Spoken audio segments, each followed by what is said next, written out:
Isang paalala sa ibang babae dyan. Huwag kang kakausap ng asawa o boyfriend ng iba kapag hindi alam ng babae.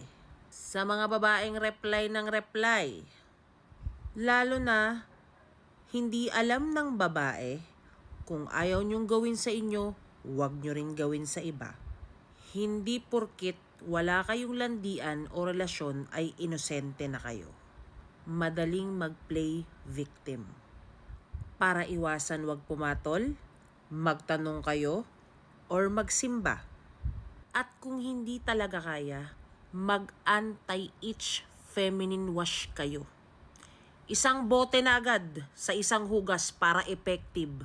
Sunog yang kipay mo, tanggal kate.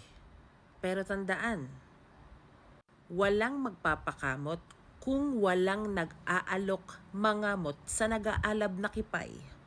Hindi pwedeng lusot ang mga taga-kamot kasi sila pa rin ang totoong may kasalanan. The end.